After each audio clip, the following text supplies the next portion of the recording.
우리 성도님들 만나서 반갑습니다. 주의 사랑으로 사랑합니다.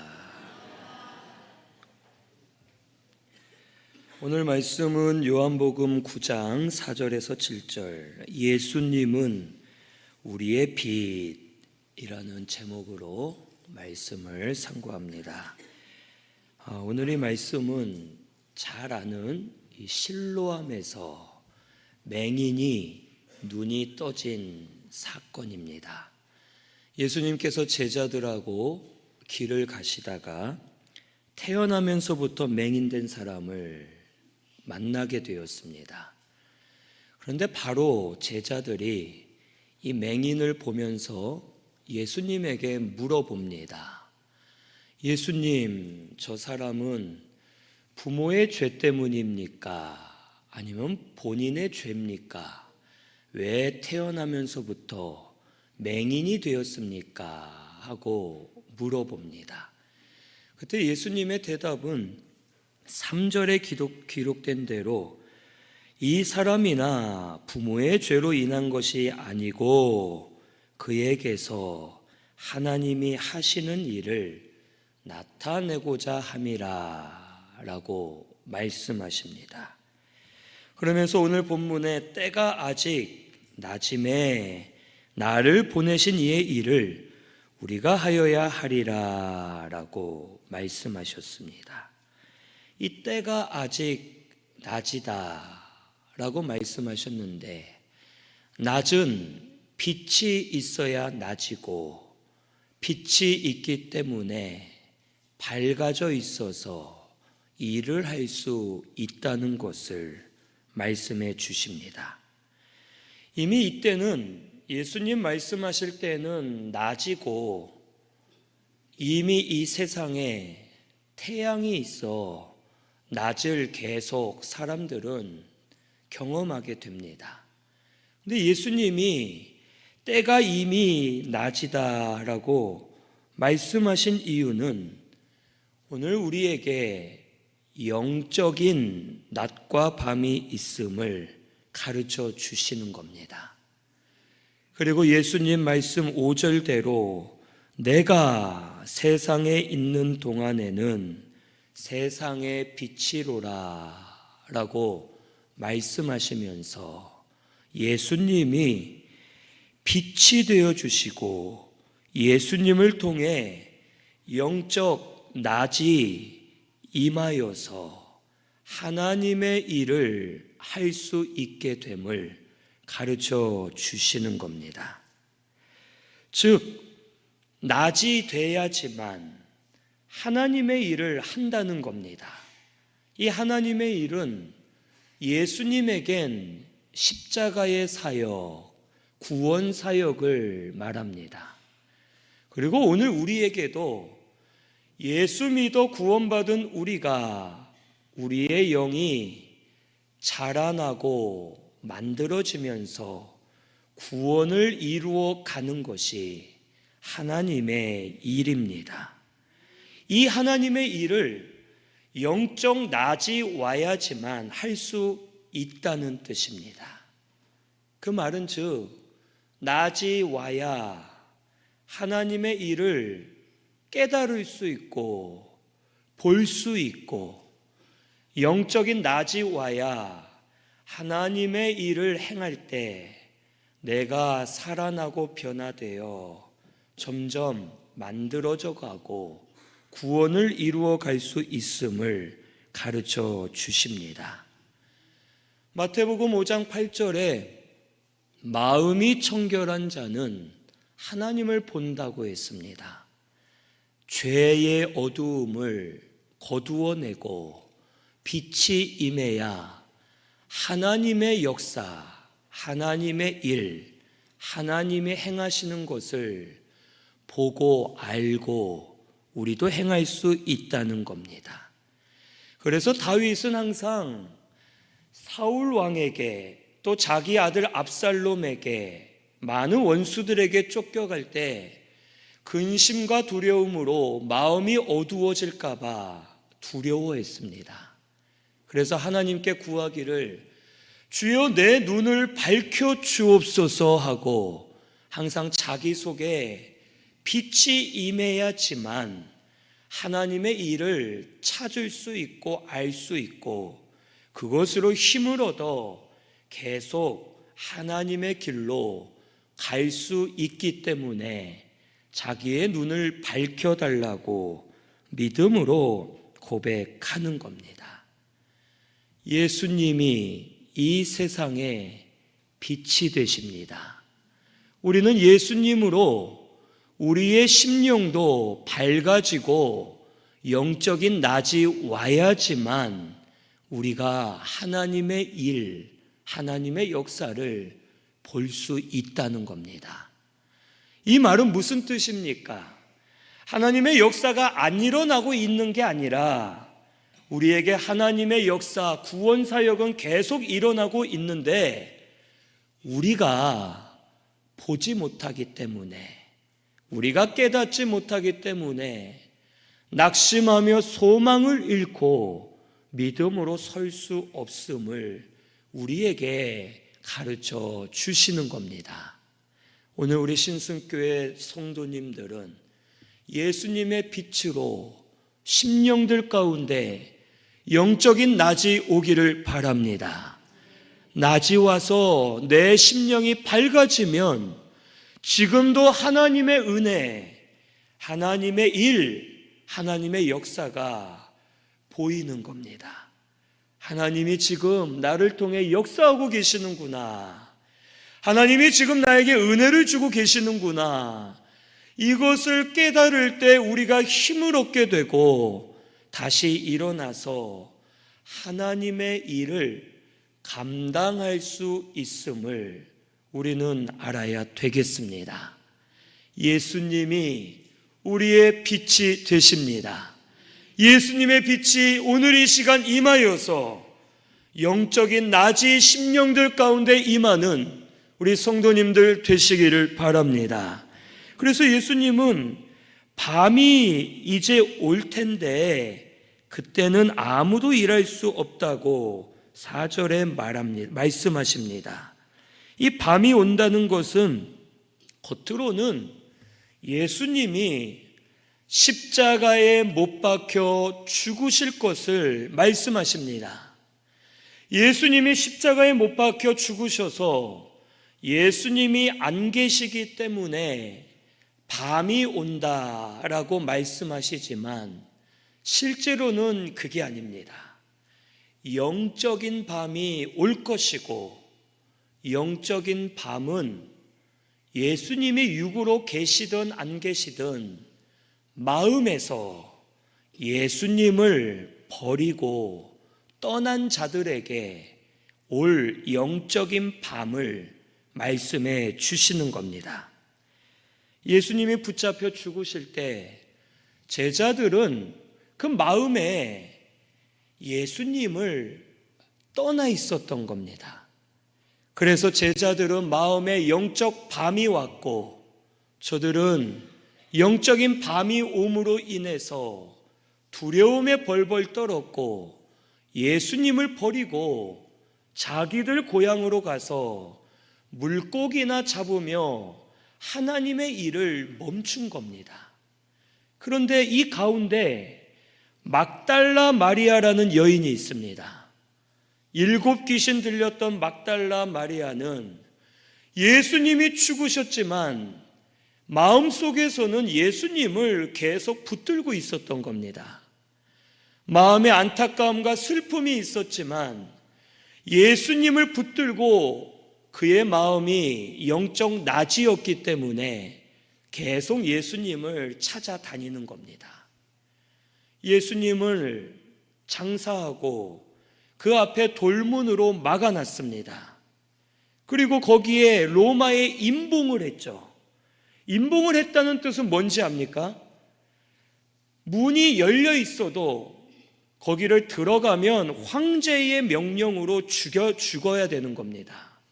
그 무덤을 건드릴 수 없고 들어가면 안 되는데 막달라 마리아는 그냥 예수님 시신이라도 보고 싶어서 달려갔고 무덤이 열려 있으면 두려워하지 않고 그냥 들어가서 예수님의 시신을 찾은 겁니다. 그리고 그때 누구를 만납니까? 부활하신 예수님을 제일 먼저 만나게 되었습니다. 평안하냐 하시면서 이 여인을 만나 주셨고, 막달라 마리아의 심령이 기쁨과 즐거움으로 충만하게 하셨고, 그가 나아가 제자들에게 하나님의 일, 살아나신 예수님을 전하면서 복음을 증거하도록 역사해 주신 겁니다. 그의 심령은 예수님을 붙잡고 있었고 영적인 낮이었기 때문에 눈앞에 선 예수님이 죽으셨어도 끝까지 예수님을 찾아 헤맸고, 그 예수님을 만나 심령이 더 힘을 얻고 살아나는 역사가 막달라 마리아에게 일어나게 된 겁니다. 오늘 우리도 언제든지 우리 속에 영적인 낮이 임할 수 있고 영적 밤도 임할 수 있음을 가르쳐 주시는 겁니다. 예수님을 붙잡아야 됩니다. 예수님을 찾고 예수님께 나아가면 예수님이 우리의 빛이 되시기 때문에 예수님의 빛을 비추어 주실 때 어두움은 물러가고 영적인 낮이 임하여서 그때서야 눈이 밝아져 하나님의 일을 보게 되고 하나님의 역사를 깨달아 우리도 하나님의 일을 행하는 구원을 이루는 길로 걸어갈 때 살아나고 고침받고 변화되는 역사가 우리들 가운데 일어나게 될 줄로 믿습니다. 오늘 우리 신승교회 성도님들 가운데도 영적인 낮이 임하게 되기를 바랍니다. 예수님이 빛으로 임하셨을 때 어떤 역사가 일어났는지 여기 6절에서 7절에 알려주십니다. 이 말씀을 하시고 땅에 침을 뱉어 진흙을 이겨 그의 눈에 바르시고 이르시되 실로암 못에 가서 씻으라 하셨고 씻고 밝은 눈으로 왔다라고 말씀하십니다. 이 예수님이 이 맹인에게 첫째는 하나님의 일을 역사하신 겁니다. 예수님은 세상의 것을 위해 오신 분이 아니라 하나님의 일을 하시기 위해 이 땅에 오신 분입니다. 예수님이 제일 먼저 이 맹인을 찾아오신 겁니다. 예수님이 그냥 우연히 지나가시다가 맹인을 만난 게 아니라 사실은 먼저 예수님이 이 맹인을 만나러 이곳에 오신 겁니다. 그리고 맹인에게 말씀해 주셨고 순종할 때 그가 고침받는 역사가 일어나게 된 겁니다. 9장 17절 이하의 말씀을 보면 바리새인들이 화가 났습니다. 왜 그러느냐? 맹인을 고쳐주니까 예수님을 백성들이 찬양하고 바리새인들은 자기들의 권위를 빼앗길까 봐 화가 나서 이 맹인을 데려옵니다. 그리고 이놈아 너 왜 눈 떴어? 아니 눈 뜬 걸 뭐라고 합니다. 사람이 눈 떴으면 좋아야 될 일 아닙니까? 근데 욕심에 사로잡히면 영적 밤이 오면 이런 겁니다. 맹인에게 야 오늘 안식일인데 안식일은 고쳐줘도 안 되고 고침을 받아도 안 돼. 너 잘못했어. 너 왜 눈 떴어? 어떻게 떴어? 그랬더니 이 사람이 17절 이하에 그렇게 말합니다. 나는 다 모르겠다. 하지만 예수라는 분이 나를 고쳐주셨는데 그분은 선지자 같다. 그분은 하나님께로부터 와서 하나님의 일을 하시는 분이다 라고 이 맹인이 믿음으로 고백하게 되는 겁니다. 예수님은 하나님의 일을 맹인에게 역사해 주셨고 맹인은 하나님의 일 하실 것을 믿었기 때문에 그에게 고침받는 역사가 일어나게 되었음을 오늘 우리는 알아야 됩니다. 오늘 우리도 이것을 분명 깨달아야 됩니다. 예수님은 우리에게 하나님의 일을 행하시는 분입니다. 이것을 믿으시기를 바랍니다. 예수님은 돈 많이 벌게 해주고, 우리 자녀 잘 나가게 해주고, 우리 좋은 것 얻게 해주시러 오신 분이 아닙니다. 예수님은 우리의 영을 구원해 주시고, 구원받은 우리의 영이 구원을 이루어 가도록 자라게 하시고, 우리에게 영적인 은혜를 주셔서 하나님의 일을 이루어 가시는 분임을 믿어야 되는 겁니다.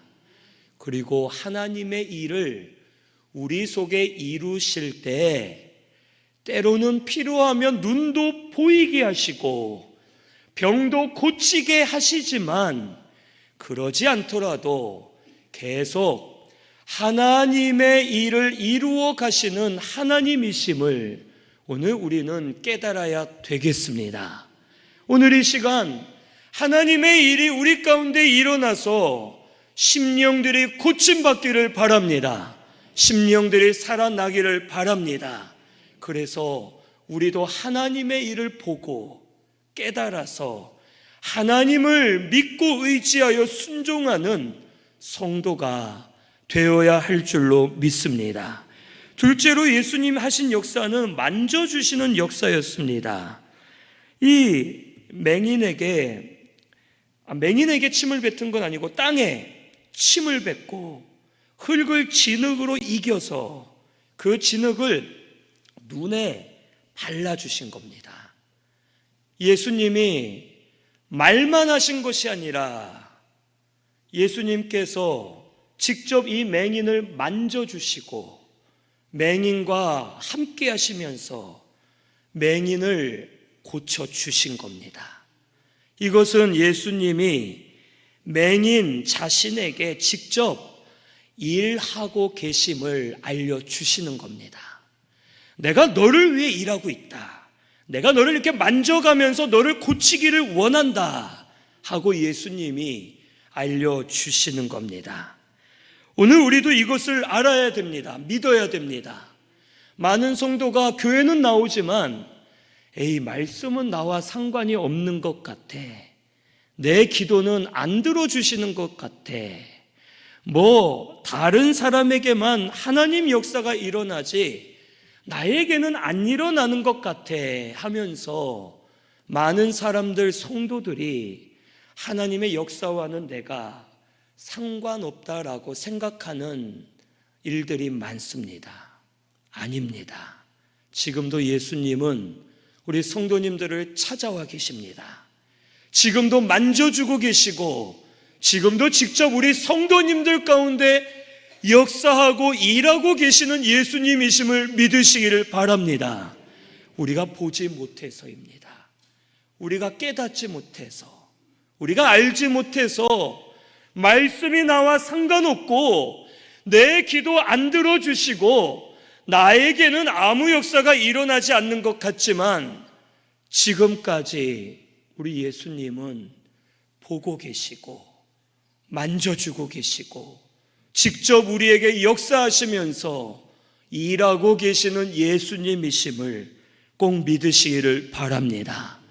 지금 나에게 우리 예수님이 직접 역사하고 계심을 믿으시면 그 역사하심이 보이고 깨달아져서 그 은혜로 살게 될 줄로 믿습니다. 우리가 울고 있는 가운데, 우리가 고난 가운데 예수님은 우리와 함께 하십니다. 그리고 우리를 알게 모르게 여러 가지 방법을 통해 나를 만들어 주시고 고쳐 주시고 피할 길도 열어주시고 은혜의 길을 열어주시면서 우리에게 직접 역사하고 계시는 예수님이심을 꼭 믿으시기를 바랍니다. 우리 예수님 지금도 우리 각자에게 역사하고 계시는 줄로 믿으시고 그 예수님을 통해 다시 깨달아 살아나고 변화되는 우리 신순교회 성도님들, 되시기를 바랍니다. 세 번째는 가르쳐 주시는 역사가 일어납니다. 이 맹인이 평소에 어떻게 살았겠습니까? 예수님 제자들이 이 맹인을 보자마자 뭐라고 말합니까? 예수님, 저 사람이 태어날 때부터 맹인된 것이 부모의 죄입니까? 자기의 죄입니까? 하고 물어봅니다. 이 말은 뭐예요? 이미 모든 사람들이 이 맹인이 죄 때문에 맹인이 되었다라고 생각하며 판단하고 있었고, 그럼 본인도 어땠겠습니까? 본인도 부모를 원망하고 자기를 원망하며 살았을 겁니다. 내가 무슨 죄를 지었을까? 아무리 찾아봐도 죄가 없는 것 같은데 내가 어떤 잘못을 했길래 이렇게 저주를 받았을까? 아니면 우리 부모님이 무슨 죄를 지었길래 그런가? 부모님이 원망스럽다. 저주받은 나 자신이 원망스럽다 하고서 이 맹인은 자기와 부모를 원망하고 저주하면서 평생을 어둠 속에 저주스럽게 살았을 겁니다. 그러니까 예수님의 제자들이 이 사람을 보자마자 그렇게 묻는 겁니다. 예수님, 한마디로 전제가 그거죠. 저 사람은 죄 때문에 맹인인데 누구의 죄 때문입니까? 라고 물어보는 겁니다. 근데 예수님이 뭐라 하십니까? 아니야, 무슨 죄야? 부모의 죄도 아니고 본인의 죄도 아니야. 저 사람을 통해 하나님이 일하시려고 저렇게 된 거야 라는 말씀을 들었을 때 맹인의 마음이 어땠을까요? 너무 감사했겠죠. 평생 자신을 저주하며 살았는데 죄 때문이 아니라 하나님의 일을 나에게 이루시려고 이렇게 되었다는 게 얼마나 안심이 되고 감사했겠습니까? 나 죄 때문에 이렇게 된 게 아니구나. 하나님의 일을 하시려고 하는구나. 맹인은 예수님이 가르쳐 주신 그 진리가 그때 깨달아지고 믿어졌을 때 그 속에 빛이 들어가서 심령이 낮으로 변화되는 역사가 일어나게 된 겁니다. 이미 맹인은 그때부터 고침을 받은 것과 같은 겁니다. 그의 심령은 살아났고 변화되는 겁니다. 그래서 예수님이 실로암에 가서 씻으라 하실 때 가는 겁니다. 여기 7절에 실로암의 뜻이 뭐라고 나옵니까? 실로암은 번역하면 보냄을 받았다. 이거 왜 기록했을까요? 다른 말씀들은 지명의 이름만 쓰지 해석을 잘 안 해놓을 때가 많은데 왜 이 말씀을 가로치고 넣어놨을까요? 실로암은 유명한 곳입니다. 실로암에 못이 있는데, 연못이 있는데, 이 유대인들, 이 중동 지방 사람들은 이름에 대해서 특별히 아주 신중합니다. 그래서 이름대로 사람이 인생을 살게 된다고 믿기 때문에 이름의 뜻을 아주 귀하게 여기고 항상 이름의 뜻을 파악합니다. 그래서 서로에게 물어볼 때 이름이 뭐냐 하면 그 이름 말하면 이런 뜻이냐고, 당신 복 받았다 하면서 서로 이름의 뜻을 귀하게 여기는 사람들입니다. 이 지역에 사는 사람들은 실로암의 뜻을 다 알고 있었겠죠. 실로암, 보냄을 받았다라는 뜻입니다. 예수님이 더 유명하고 더 크고 더 깨끗한 강이나 바다가 아니라 실로암에 가라 하셨을 때 다른 사람 같으면 그러겠죠. 실로암이 뭔데, 뭐 중요한데 그러느냐 생각하겠지만 이 맹인은 깨달은 겁니다. 실로암? 그 뜻이 보냄을 받았다는 뜻인데 하나님이 나를 글로 보내시나 보다. 내가 거기 가서 씻으면 물이 더럽던 깨끗하던 상관없이 내 눈이 떠질 줄로 믿습니다 하고 그는 이미 그 속에 빛이 들어와서 예수님의 말씀을 통해 진리를 계속 깨닫고 실로암으로 순종하여 간 겁니다.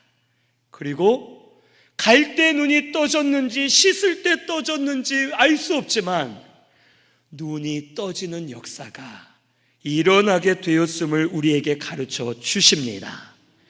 이 맹인은 이 눈이 떠진 것이 심령이 눈이 띄어지고 다시 살아난 것을 가르쳐 주시는 겁니다. 우리 신승교회 성도님들에게도 이런 역사가 일어나서 다 깨어 일어나게 되기를 바랍니다. 우리 군대에서 요즘에도 그런지 모르겠어요. 요즘에 군대 갔다 온 청년이 있나 모르겠는데 군대에서 저 때에는 실로암이란 찬양이 아주 모두를 깨우는 찬양이었습니다. 그래서 초코파이 받아 먹으려고, 요즘엔 초코파이 안 주는 것 같은데 초코파이 받아 먹으려고 안 믿는 사람들도 다 교회 갑니다. 주일날. 그러면 다 엎드려 잡니다. 그러면 이제 앞에 찬양팀이 안 되겠다 싶으면 갑자기 이제 실로암 찬양 전주를 막 딱딱딱 합니다. 땅땅땅땅 하면은 야 실로암 다 일어나서 막 춤을 추면서 찬양을 합니다. 그 사람들은 육으로 그러는 거지만 우리 신승교회는 영으로 깨어 일어나서 고침받고 변화되어 살아나는 역사가 일어나게 되기를 바랍니다. 예수님이 우리의 빛이 되십니다. 예수님의 빛이 되심을 믿으시고 우리 이제 예수님을 통해 빛을 받아서 영적인 눈들이 뜨여지고 심령들이 깨어나고 변화되고 고침받고 살아나는 역사가 일어나게 되기를 바랍니다. 우리 신승교회가 이와 같은 역사가 일어나게 되기를 바랍니다. 오늘 이 말씀을 우리에게 주신 것은 우리가 이제 올해가 50주년입니다. 다음 주에는 감사 예배를 드립니다. 하나님이 우리의 눈을 밝아지게 하셔서 하나님의 일을 할 수 있도록 우리에게 사명과 은혜를 주시겠다는 말씀인 줄로 믿습니다. 그동안은 우리가 힘든 세월을 겪어왔고 그것을 회복하는 데 힘을 많이 썼지만 이제는 50주년 이 해를 기점으로 우리의 심령을 다시 깨워주셔서 하나님의 일을 할 수 있도록 우리를 다시 일으켜 세워주시겠다는 말씀입니다. 이 말씀을 통해 우리 신승교회가 다 일어나서 하나님의 일을 잘 감당하고 주의 일을 이루어 나아가는 우리 신승교회가 되시기를 바랍니다. 우리 말씀 생각하면서 통성으로 같이 기도하겠습니다.